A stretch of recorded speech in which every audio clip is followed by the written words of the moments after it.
Hey there guys, what's up? Ragtter here, welcoming you back to Pokémon Showdown. This is a match analysis for the Pokémon VGC's 2015 format, and I had an excellent battle in here that I want to talk quite a bit in depth about. Now, when I went into this battle, I was actually fully expecting to lose, because I'll show you right here, during the first matchup, I made a big mistake. So I led off with Thundurus, and Arcanine, he leads off with Heatran and Cloyster. Now what you don't see right now is that I brought Scizor and Altaria in the back lines, and the instant I saw this Heatran, I was like, I should have known he was gonna bring it. I thought maybe Lapras would scare him away. I don't really know what I thought. I was kind of just, I just thought this would work.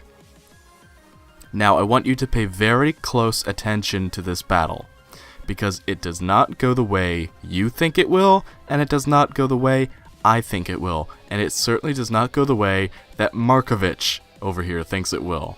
So, check this out. So, Arcanine gets his Intimidate off onto both of these Pokemon, and he immediately switches out into Sceptile. Now, I had been expecting a Shell Smash setup, so I went for the Taunt onto the Sceptile. Turns out that's not what he goes for. He actually hits Thundurus with an Ancient Power, and it does a lot of damage. And then Sceptile Mega Evolves. My Thunder Wave gets redirected. Oh, and by the way, Arcanine's Snarl has lowered both of their special attacks, so as Heatran gets all of the stat boosts, courtesy of that Ancient Power, he actually falls a bit short because I have preemptively lowered his special attack. Well, poor Thundurus goes down, and I'm forced to bring in Altaria.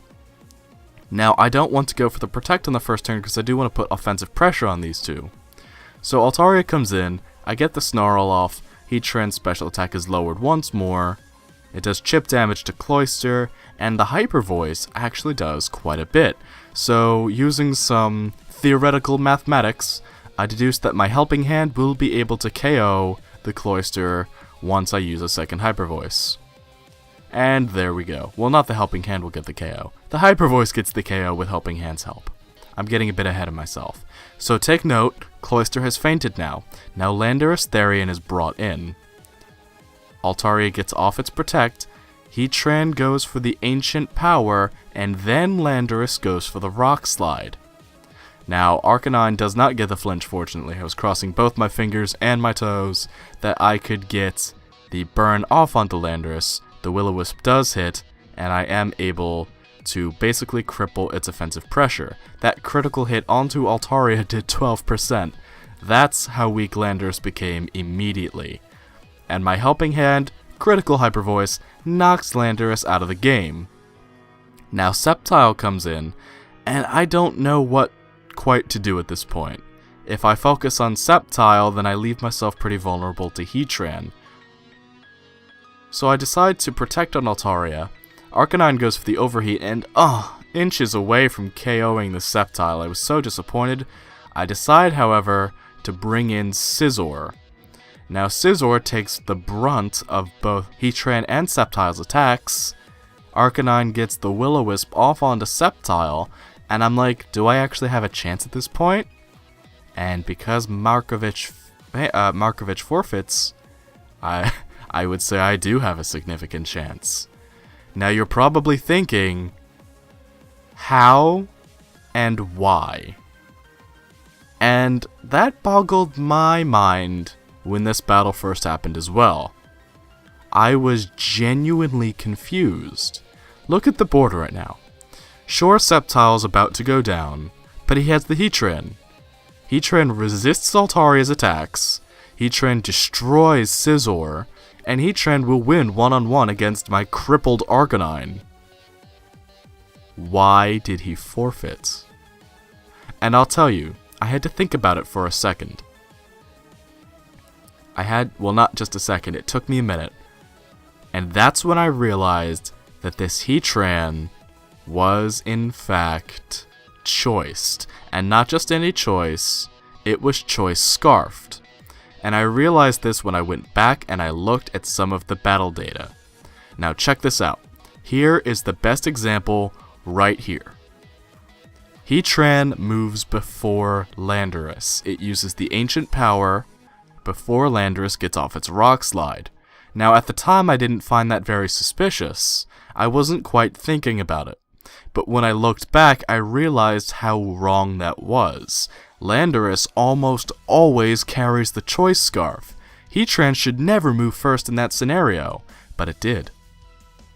It did move first, and there's further evidence as we look at the rest of the battle. Check out right here, on this turn, Altaria goes for the Protect, Heatran goes for the Ancient Power, and only then does Sceptile go for the Leaf Storm. Mega Sceptile is incredibly fast and should never, ever be outsped by Heatran, unless Heatran is carrying a Choice Scarf. That means that my opponent made a fatal error very early on in the game. By locking Heatran into that Ancient Power and then not switching it out at all, my opponent ensured that it will lose to Scizor, which is a Pokemon that Heatran normally wins against, always. But because Altaria was able to get the KOs onto both Cloyster and to Landorus, because this Heatran was not able to pack the power to eliminate Arcanine or to eliminate Altaria, I was able to secure 2 KOs, and that prevented Heatran from switching. Now, he didn't know I brought the Scizor, which is the only reason he did not switch. You can see it in how he's attacking. He's focusing very hard on taking down Arcanine, he's focusing on taking down Scizor, and I'll put it on again in the background so you can see.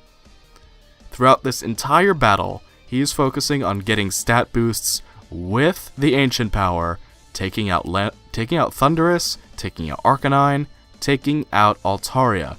He is completely oblivious to the last Pokemon that I brought, because in his mind, why would I bring Scizor? He has Heatran. Well, the reason I brought Scizor was that Clefairy, Sceptile, Cloyster, and Aegislash, in spite of the fact that the Heatran was there and a very potent threat, looking back, and in the moment, I now see just how effective Scizor was. When I came into this recording, I had actually forgotten the reason for bringing Scizor, and that might be evident in how I started the video. But now that I look at it, I see my decision perfectly linear. It all lines up to me, and I see why he brings Heatran and why he's not afraid, but the decision he makes. See, he gets the Ancient Power boost here, and now he's reluctant to switch Heatran out. Even though Heatran's special attack is suffering, it's faster, it has better defenses, and it has better special defenses. And because he never switches from the Ancient Power, he has to be choiced. Now, because of that speed boost, he could very well be choice spexed, but I am willing to bet money that he is probably choice scarfed. Now, because he was not prepared for Scizor to come in, he had nothing to do to Scizor. With as low as HP as Heatran was on, and with his inability to get KOs onto Altaria, even though Altaria and Scizor together don't do much against Heatran, when they combine, the weakened Heatran by himself, because that Sceptile was about to faint and it had no special attack anyway, that's why my opponent forfeits. Even though it looks like he is poised to win, my opponent forfeits because he locked himself into a move that he just couldn't get out of. Both in the chess sense and in the literal Pokemon moveset sense. It didn't make any sense to me at all when I was watching the battle the first time through. I would be very interested to know if it makes sense to you as you watch it for the first time, and if you quite realize where my opponent goes wrong and where I go a bit right as you watch for the second time. Because as I watched the replay, it all made crystal clear sense, but I was in the dark and I was confused when this battle was happening live. But that was a good game, Markovich. I'm sure you were not expecting the Scizor, because that would have thrown me for a loop if I brought Heatran and then saw Scizor. And honestly, if it wasn't for the Scizor, you probably would have won there. So that was really good, and I really enjoyed that game. And this is part of the reason why I love VGC. Weird things that you really don't expect to be significant end up making and breaking the game. I hope you guys enjoyed that as much as I did. Until next time, take care and have a good one. Bye-bye.